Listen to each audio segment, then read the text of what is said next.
अपराजिता के पौधे के ऊपर फूल न आने की समस्या क्यों आती है? पौधा काफ़ी ग्रोथ कर रहा है, पौधा लंबा होता चला जा रहा है, काफ़ी हरा भरा है, लेकिन इसके अंदर एक भी कली ना तो बन रही है और ना ही कोई फ्लावरिंग हो रही है।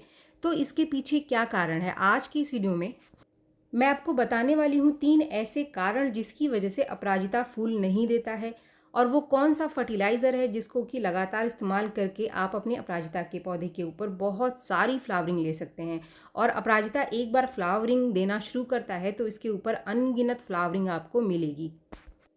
तो friends, welcome to my channel green house. और आज का हमारा पौधा है अपराजिता का पौधा। और जो आज का टॉपिक है कि अगर आपका अपराजिता का पौधा फूल नहीं दे रहा है तो वो कौन सी 3 गलतियां हम कर रहे हैं, वो कौन सी 3 कमियां हमारे पौधे के अंदर है जिसकी वजह से अपराजिता फूल नहीं देता है, और वो कौन सा फर्टिलाइज़र आपको देना है। कौन सा वो मार्केट का फर्टिलाइज़र है जिसको कि आप दे करके अपराजिता में बहुत सारी फ्लावरिंग ले सकते हैं। अगर आपके पास मार्केट का फर्टिलाइज़र नहीं है या फिर आप नहीं खरीदना चाहते हैं, आपको कोई होममेड फर्टिलाइज़र देना है, तो वो कौन सा होममेड फर्टिलाइज़र है जो अपराजिता में सबसे बढ़िया काम करता है ज़्यादा फ्लावरिंग लेने के लिए। तो जो सबसे पहला पॉइंट है कि वो पहली गलती वो हम कौन सा करते हैं जिसकी वजह से हमारा अपराजिता का पौधा फूल नहीं देता है।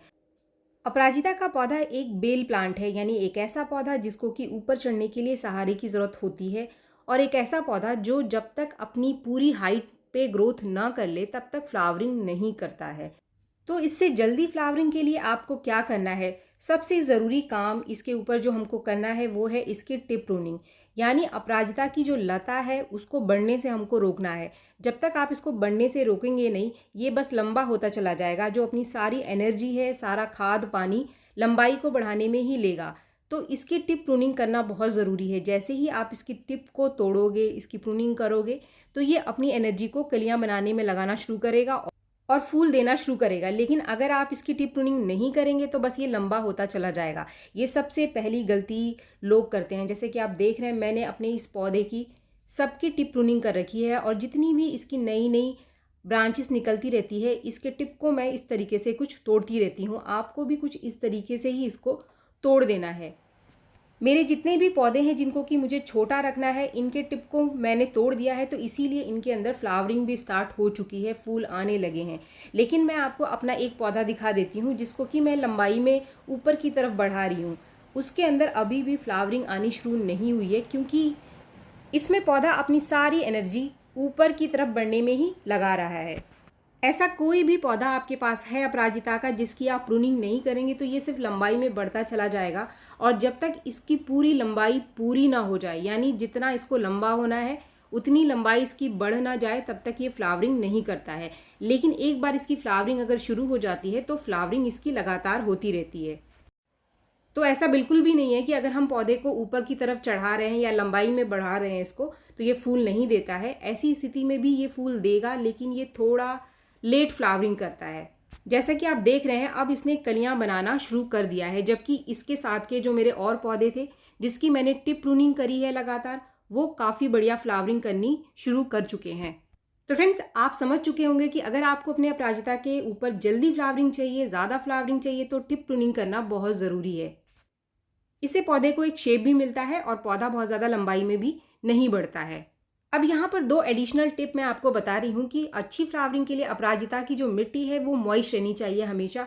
अपराजिता की मिट्टी को कभी भी आपको बहुत ज़्यादा सुखाना नहीं है। जैसे ही अपराजिता की मिट्टी बहुत ज़्यादा सूख जाती है तो आपके पौधे की जो पत्तियां हैं आप देखेंगे कि कुछ नीचे की तरफ झुक जाती हैं, मुरझा जाती हैं। तो कभी भी अपराजिता के पौधे की मिट्टी में पानी की कमी नहीं होनी चाहिए। मिट्टी हमेशा हल्की मॉइस्ट बनी रहनी चाहिए। दूसरी कंडीशन, इसको अच्छी धूप चाहिए अच्छी फ्लावरिंग के लिए। तो जहां इसको 4-5 घंटे की अच्छी धूप मिल जाए, ऐसी जगह पर ही आप अपराजिता के पौधे को रखना। अब दूसरा पॉइंट जिसकी जानकारी कम लोगों को होती है कि अपराजिता के पौधे को एसिडिक मिट्टी पसंद है, यानी ऐसी मिट्टी जो थोड़ी सी एसिडिक हो। ऐसे में अपराजिता बहुत ही बढ़िया फ्लावरिंग करता है। अगर इसकी मिट्टी एल्कलाइन है तो अपराजिता फ्लावरिंग कम करता है, और इसके लिए सबसे आसान सा सॉल्यूशन है कि 1 चम्मच चाय की पत्ती का इस्तेमाल आप महीने में 1 बार अपराजिता के पौधे की मिट्टी में ज़रूर करें। ये कई तरीके से काम करता है, बहुत बढ़िया नेचुरल होममेड फर्टिलाइज़र भी है, और नाइट्रोजन का बहुत ही बढ़िया सोर्स भी है, और भी बहुत सारे माइक्रो न्यूट्रिएंट्स इसके अंदर पाए जाते हैं।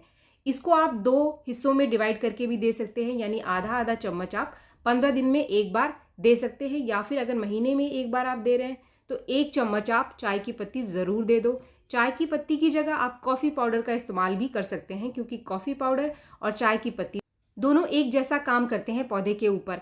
अब तीसरा पॉइंट, वो कौन सी चीज़ है जिसकी कमी की वजह से अपराजिता का पौधा फूल नहीं दे रहा है। पौधे की मिट्टी बहुत अच्छी है, धूप भी इसको अच्छी मिल रही है, और आप इसकी टिप प्रूनिंग भी करते हैं, फिर भी अपराजिता फूल नहीं दे रहा है, तो इसका मतलब इसकी मिट्टी में चाहिए पोटाशियम और फास्फोरस। पोटाशियम और फास्फोरस की कमी की वजह से कोई भी पौधा फूल नहीं देता है, चाहे हम इसकी कितनी भी केयर करें। तो इसके लिए आज के इस वीडियो में मैं आपके साथ शेयर कर रही हूँ 2 ऐसे फर्टिलाइज़र, जिसमें से कोई भी एक अगर आप अपराजिता के पौधे को देंगे तो आपका पौधा जो फूल नहीं दे रहा था वो फूल देना शुरू कर देगा। अगर आपको होममेड फर्टिलाइज़र डालना है तो बहुत ही बढ़िया सॉल्यूशन आज के इस वीडियो में मैं आपको बता रही हूँ। और जिन लोगों के पास घर में काफ़ी सारे पौधे होते हैं वो मार्केट का फर्टिलाइज़र भी इस्तेमाल करते हैं अपने पौधे में डालने के लिए, तो यहाँ पर कौन सा फर्टिलाइज़र है जो कि अपराजिता के पौधे में आपको देना है। इसके लिए आपको लेना है, सबसे पहली जो चीज़ हमको लेनी है वो है वर्मी कंपोस्ट। फ्रेंड्स, ये 4-5 मुट्ठी वर्मी कंपोस्ट मैंने ले लिया है। वर्मी कंपोस्ट सबसे बढ़िया नेचुरल ऑर्गेनिक फर्टिलाइज़र है किसी भी पौधे के लिए। अब इसके साथ मैं ले रही हूँ डीएपी यानी डाई अमोनियम फॉस्फेट। पॉट के साइज़ के हिसाब से, जैसे कि आप मेरे 2 छोटे साइज़ के पॉट देख रहे हैं, ये लगभग 7 इंच के पॉट हैं और 10-12 दाने का इस्तेमाल मैं यहाँ पे करूँगी। 10-12 दाने डीएपी ग्रेन्यूल के इस वर्मी कंपोस्ट में आपको मिला लेना है। इसके साथ ही हम यहाँ पर एक तीसरी चीज़ और दे देंगे, ये है चाय की पत्ती, जो कि मैं आधा चम्मच ले रही हूँ। फ्रेंड्स, इन तीनों ही चीज़ों को मिला करके आपको अपराजिता के पौधे के अंदर देना है, और ये जो तीनों चीज़ों को मिक्स करके आपको महीने में सिर्फ एक बार देना है। फ्रेंड्स, डीएपी एक केमिकल फर्टिलाइज़र है, तो अगर इस फर्टिलाइज़र वाले कॉम्बिनेशन को आप अपने पौधे के अंदर डाल रहे हैं तो कोई भी और केमिकल फर्टिलाइज़र ना दें। होममेड फर्टिलाइज़र अगर आपको अपने पौधे के अंदर देना है तो आप 1 हफ्ता 10 दिन रुक करके कोई होममेड फर्टिलाइज़र दे सकते हैं, लेकिन कोई केमिकल फर्टिलाइज़र ज़्यादा अपने पौधे में ना डालें। डीएपी काफ़ी है। फ्रेंड्स, हमारा जो भी पौधा फूल नहीं दे रहा होता है वो डीएपी देने से फूल देना शुरू कर देता है, क्योंकि जो फास्फोरस है एनर्जी को ऊपर तक लेके जाती है और कलियां बननी शुरू हो जाती है। अब जो दूसरा फर्टिलाइज़र मैंने आपके साथ शेयर करना है वो है होममेड फर्टिलाइज़र। अगर आप डीएपी आपके पास नहीं है, कोई कंपोस्ट आपके पास घर में नहीं है, तो ऐसी स्थिति में आपको क्या करना है। ऐसी स्थिति में जो प्याज के छिलके का फर्टिलाइज़र है वो सबसे बढ़िया फर्टिलाइज़र है अपराजिता के पौधे के लिए। इसमें आपको प्याज के छिलकों को 1 या 2 दिन के लिए भिगो करके रख देना है, जैसे कि मैंने पहले से ही इसको भिगो करके रख दिया था प्याज के छिलकों को। फ्रेंड्स, प्याज के छिलके से पोटाशियम बहुत अच्छी मात्रा में मिलती है। इसके साथ ही अगर किसी पौधे के जो पत्ते हैं वो पीले हो रहे हैं तो लगातार प्याज के छिलकों का इस्तेमाल करने से ऐसे पौधे के जो पत्ते हैं वो हरे हो जाते हैं, यानी पीले होने कम हो जाते हैं, क्योंकि इसके अंदर बहुत अच्छी मात्रा में मैग्नीशियम और आयरन पाया जाता है। इसमें से मैं थोड़ा सा लिक्विड छान लूँगी, क्योंकि मेरा जो पॉट का साइज़ है वो बहुत बड़ा नहीं है, बाकी को मैं रख देती हूँ किसी दूसरे पौधे में डालने के लिए। अब इस लिक्विड में मुझे थोड़ा सा और पानी मिलाना है, लेकिन इस लिक्विड फर्टिलाइज़र को डालने से पहले यहाँ पर मैं एक और फर्टिलाइज़र डालूँगी। फ्रेंड्स, अच्छे रिजल्ट के लिए अगर आप चाहते हैं कि आपका अपराजिता जल्दी से जल्दी फूल देना शुरू करे, तो आप इसको हर 5 दिन बाद या फिर कम से कम हफ्ते में एक बार इस लिक्विड फर्टिलाइज़र को अपने पौधे को ज़रूर दें। जितना ज़्यादा आप देंगे, लेकिन कम से कम 5-6 दिन का आपको गैप रखना है।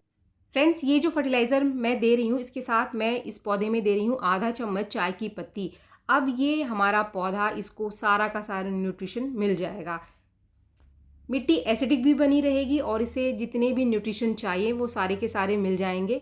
चाय की पत्ती का इस्तेमाल आपको 15 दिन में एक बार करना है, लेकिन अगर सिर्फ प्याज के छिलके का लिक्विड फर्टिलाइज़र आप दे रहे हैं तो इसका इस्तेमाल आप हर हफ्ते कर सकते हैं। ये कोई भी नुकसान आपके पौधे को नहीं करेगा। कभी भी बहुत ज़्यादा गीली मिट्टी में आप किसी भी होममेड फर्टिलाइज़र का इस्तेमाल ना करें। मिट्टी हल्की सी सूखी या हल्की सी मॉइस्ट होनी चाहिए, तभी आप किसी होममेड फर्टिलाइज़र को अपने पौधे के अंदर डालो। अब एक समस्या जो आजकल अपराजिता के पौधे के ऊपर आपको देखने के लिए मिलेगी वो है इसके ऊपर कीड़ों का लगना। फंगस बड़ी मुश्किल से ही इसके ऊपर लगते हैं, लेकिन कीड़े बहुत आसानी से इसके ऊपर आकर लग जाते हैं और इसके पत्तों को खाना शुरू कर देते हैं।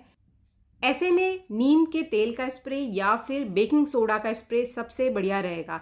बेकिंग सोडा सबसे आसानी से मिलने वाला नेचुरल सॉल्यूशन है किसी भी तरीके के कीड़ों के लिए या फिर फंगस के लिए। इसके लिए आपको करना क्या है कि आप 1/4 चम्मच बेकिंग सोडा को 1 लीटर पानी में घोल करके जहाँ जहाँ लगता है आपको कीड़े लग रहे हैं वहाँ वहाँ आप स्प्रे कर दो। 2-3 दिन लगातार आप कर दो। बहुत तेज़ धूप में आप कभी भी बेकिंग सोडा का स्प्रे ना करें। इसका स्प्रे करने से आप देखेंगे कि आपके पौधे में जो कीड़े लग रहे थे वो ख़त्म हो जाएंगे और कोई भी समस्या आपके पौधे में नहीं आएगी। तो फ्रेंड्स, ये जो 3 चीज़ें मैंने आपको बताई, 3 जानकारी जो मैंने आपको दी, अगर ये 3 काम आप लगातार रेगुलर अपने अपराजिता के पौधे के ऊपर करते रहेंगे तो कुछ ही दिन में आपका अपराजिता फूलों से भर जाएगा। वीडियो अगर आपको पसंद आए तो एक लाइक ज़रूर करें और मेरे चैनल को आपने अब तक सब्सक्राइब नहीं किया है तो मेरे चैनल को सब्सक्राइब भी ज़रूर कर लें। मिलते हैं मेरे नेक्स्ट वीडियो में, तब तक के लिए थैंक यू।